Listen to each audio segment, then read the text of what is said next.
నమస్కారం. మీ కదంబమాలిక ఛానల్‌కి స్వాగతం. మన ఛానల్‌లో అనేక రకాలైన అంశాల గురించి చెప్పుకుంటున్నాం కదా! ఈరోజు శీతాకాలంలో వచ్చే కీళ్ల నొప్పుల గురించి, తీసుకోవాల్సిన జాగ్రత్తల గురించి చెప్పుకుందాం. శీతాకాలంలో చాలామందికి అనేక రకాలుగా నొప్పులతో బాధపడుతూ ఉంటారు. ముఖ్యంగా కీళ్ల నొప్పులు, మోకాళ్ళ నొప్పులు, తుంటి నొప్పులు వీటితో చాలామంది బాధపడుతూ ఉంటారు. వీటిల్లో నీ జాయింట్ రీప్లేస్మెంట్స్ చేయించుకున్న వారైతే ఇంకా ఎక్కువగా బాధపడుతూ ఉంటారు. ఇప్పుడు చెప్పే విషయాలు వాళ్ళకి ఒక వింటర్ గైడ్ లాగా ఉపయోగపడుతుంది. చలికాలంలో కీళ్ల నొప్పులు పెరగడానికి ప్రధాన కారణం బారోమెట్రిక్ ఒత్తిడి అంటే ఎయిర్ ప్రెషర్ తగ్గడం వలన మరియు రక్త ప్రసరణ మందగించడం వలన వస్తాయి. కృత్రిమ కీలు పాడవకుండా దాని చుట్టూ ఉన్న కండరాలు చలికి బిగుసిపోతూ ఉంటాయి. దాని వలన కూడా నొప్పులు వస్తూ ఉంటాయి. శీతాకాలంలో అసలు కీళ్ల ఆరోగ్యం ముఖ్యమైన విషయంగా గమనించాలి. వాటికి తీసుకోవాల్సిన జాగ్రత్తలు ఏంటి అవి తెలుసుకుందాం. వెచ్చదనం చాలా ముఖ్యం. అంటే స్టే వార్మ్ అంటారు. శరీరానికి వెచ్చగా ఉండే దుస్తులు ముఖ్యంగా ధరించాలి. నొప్పి ఉన్న చోట హీటింగ్ ప్యాడ్లు వాడడం లేదా గోరువెచ్చని నీటితో స్నానం చేయడం వల్ల కండరాలు కొంచెం రిలాక్స్ అవుతాయి. కదలికలు ఉండాలి తప్పకుండా. అంటే స్టే యాక్టివ్ అని అంటారు. చల్లగా ఉంది కదా అని ఒకే చోట కూర్చోకూడదు. ఇంట్లోనే చిన్నపాటి నడక లేదంటే స్ట్రెచ్చింగ్, సాగదీత అంటే కాళ్ళు చేతులు ముందరికి ఇలా వెనక్కి సాగదీసుకుంటూ వాటిని ఆడిస్తూ ఉండాలి. అలా వ్యాయామం చేయడం వలన కండరాలలో కదలిక ఉండి నొప్పులు అంతగా రావు. అయితే డాక్టర్ సలహా లేకుండా మాత్రం బరువైన వ్యాయామాలు లేదా మెట్లు ఎక్కడం వంటివి చేయకూడదు. చాలామంది మెట్లు ఎక్కి దిగేస్తూ ఉంటారు. అంటే మామూలుగా ఎక్కి దిగడం వేరు, కానీ వ్యాయామం కోసమని ప్రత్యేకంగా మెట్లు ఎక్కి దిగడం అనేది చాలా తప్పు. అలా చేయడం వలన మోకాళ్ళ మీద ప్రెషర్ బాగా పెరిగి నొప్పులు ఇంకా ఎక్కువ అవుతాయి. హైడ్రేషన్ మరియు ఆహారం.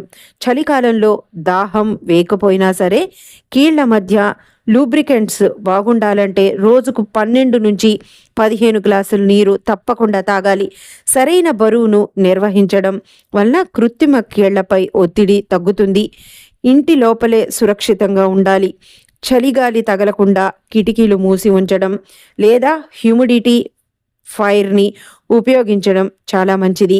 బయట మంచు లేదా తేమ వల్ల జారిపడే ప్రమాదం ఉంటుంది కాబట్టి కీళ్ల మార్పిడి రోగులు నడిచేటప్పుడు చాలా జాగ్రత్తగా ఉండాలి.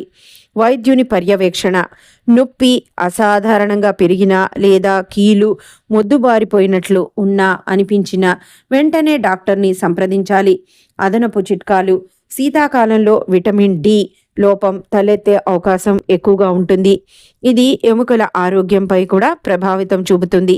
కాబట్టి ఎండ తగిలేలా చూసుకోవడం లేదా డాక్టర్ సూచనలతో సప్లిమెంట్స్ తీసుకోవడం కూడా మేలు చేస్తుంది.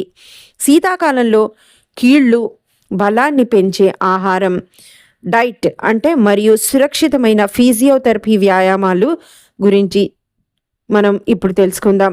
ఎముకలు మరియు కీళ్ల బలానికి ఆహారం. చలికాలంలో కీళ్ల నొప్పిని తగ్గించి ఎముకలు బలంగా ఉంచడానికి ఈ కింద పోషకాలు చాలా అవసరం. మొదటిది విటమిన్ డి మరియు కాల్షియం. ఎముకల సాంద్రతను పెంచడానికి ఇవి చాలా ముఖ్యం. పాలు, పెరుగు, జున్ను, ఆకుకూరలు మరియు రాగులు వంటివి ఆహారంలో చేర్చుకుంటూ ఉండాలి.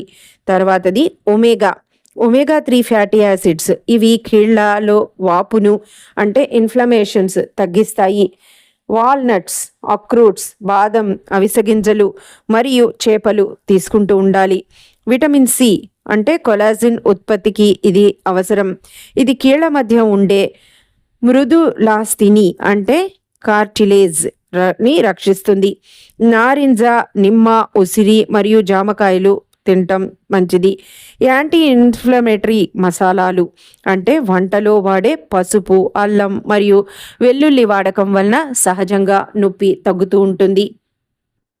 సురక్షితమైన ఫిజియోథెరపీ వ్యాయామాలు చేయాలి.